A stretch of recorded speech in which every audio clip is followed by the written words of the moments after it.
Shalom, apa kabar semuanya? Saya berharap semua dalam keadaan baik. Tuhan menolong kita untuk melewati musim-musim virus corona ini dengan tetap stay di rumah ya. Saya mau melanjutkan yang saya janjikan kemarin tentang gambar hati manusia. Yang gambar yang saya terangkan kemarin kan ada 3. Satu, ini gambar yang masih gelap hatinya, ya kan? Lalu ini gambar yang nomor 2, hati yang sudah mulai diterangi atau diketuk oleh Roh Kudus, oleh Tuhan Yesus. Dan ini adalah gambar hati yang sudah menerima Tuhan Yesus. Oke. Nampak sekali ya perbedaannya.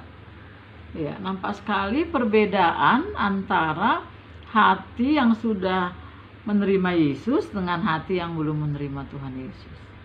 Ya, kalau yang sudah menerima Tuhan Yesus, hatinya sudah dibersihkan. Ya, bukan karena kita bersihkan sendiri, bukan, tetapi darah Yesus yang sudah tercurah di kayu salib, yang sudah dipercayai, ya, diterima di dalam hati, ya, itu yang membersihkan hati kita. Jadi siapa yang ada di dalam Kristus, dia adalah ciptaan baru. Yang lama sudah berlalu, sesungguhnya yang baru sudah datang. Ya, 2 Korintus 5 ayat 17. Saya ulangi, 2 Korintus 5 ayat 17. Ya, dan Tuhan berjanji akan memberikan hati yang baru. Ya, saya mau melanjutkan, Ibu mau melanjutkan dengan gambar yang ini.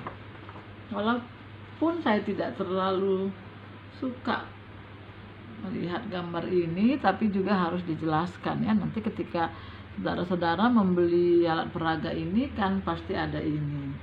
Baik, kita jangan salah ya menjelaskannya. Ini adalah hati yang, lihat ini. Hatinya hitam, Alkitabnya ditutup, Roh Kudusnya pergi membelakangi.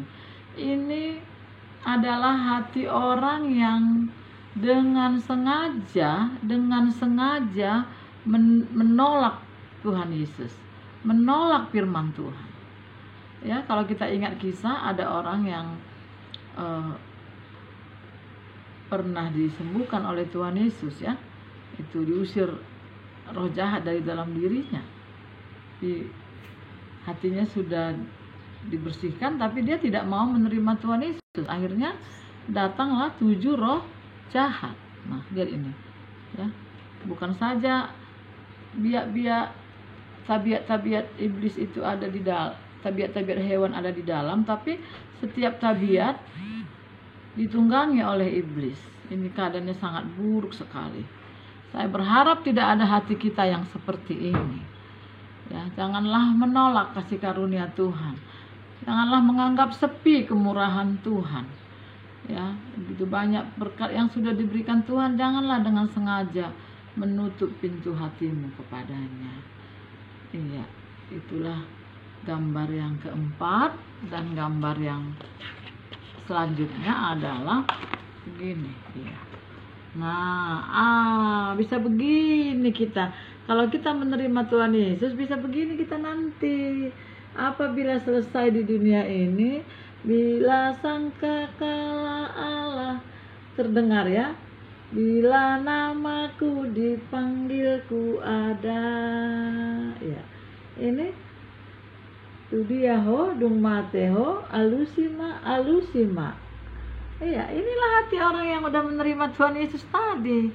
Ya, kalau menerima itu di surga hasonangane. Nah, makanya janganlah menolak ya. Bisa begini keadaan kita nanti apabila kita membuka hati kepada Tuhan Yesus.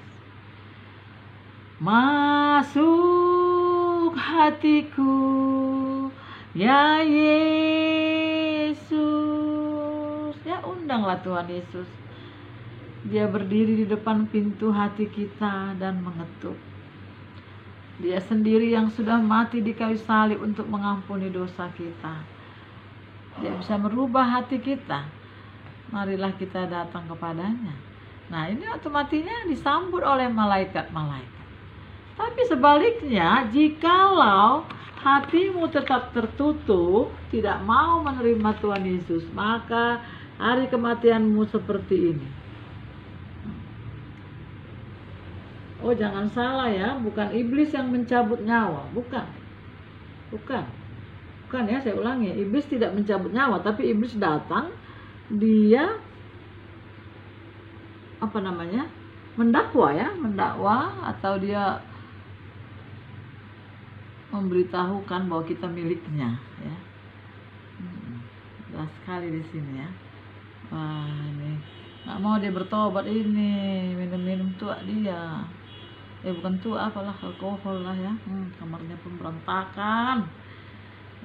Sedih sekali ini ya, api yang menyala-nyala ya, selama-lamanya di dalam api. Manalah yang kita mau, kematian kita. Yang menentukan adalah pilihan kita. Kalau kita sama Tuhan Yesus, maka gambar yang disambut oleh malaikat-malaikat itulah nanti kita. Gitu ya. Nah, ini gambar yang terakhir. Wah, ini kok nggak jelas ya. Hatinya nggak kuning, nggak hitam, agak kecoklat-coklatan. Wajahnya gimana nih? Wajahnya pun, aduh, sedih ya. Ini adalah orang yang sudah menerima kebaikan Tuhan. Sudah pernah dia mengaku dosa kepada Tuhan Yesus. Sudah pernah diterimanya Tuhan Yesus. Lihat nih salib Tuhan Yesus. Sudah pernah dia membaca Alkitabnya. Sudah pernah mata rohaninya dicelikkan Tuhan. Sudah pernah juga dia. Tidak adanya Roh Kudus di dalam hatinya. Ya, semua pun biak-biak dosa sudah keluar. Tapi sekarang ditutupnya Alkitabnya, entah karena apa ya. Saya ingat dulu kata Bapak Rohani saya, Kak Tian Saginting, dibilangnya gini, kalau udah kayak gini hati orang, Nova harus berdoa. Sebagai hamba Tuhan, saya disuruh mendoakan. Karena tahu ada jemaat kita yang begini keadaannya, atau orang yang kita layani, berdoalah, berseru kepada Tuhan, mohon belas kasihan Tuhan, supaya sebelum dia mati, ya, sebelum tamat di dunia ini, ada kesempatan lagi untuk datang kepada Tuhan dengan hati yang hancur, ya.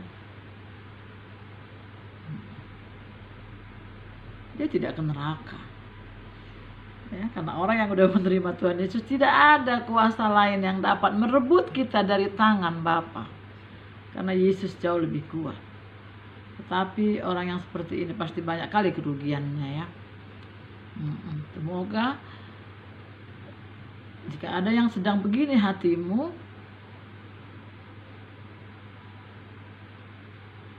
Tuhan yang menolongmu, supaya engkau bisa datang lagi dengan hati yang hancur.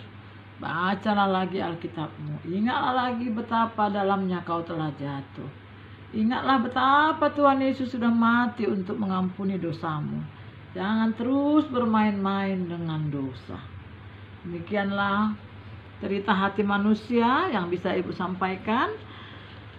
Semoga berguna, semoga bisa menjadi berkat dan bisa digunakan juga untuk menolong teman-teman yang akan bercerita tentang gambar ini. Mari kita berdoa. Tuhan Yesus yang mengasihi kami, kami menyembah-Mu. Kaulah juru selamat kami. Kau mati untuk kami, untuk membersihkan hati kami ini. Jika hati kami terbuka kepadamu ya Tuhan, Engkau masuk ke dalam hati kami.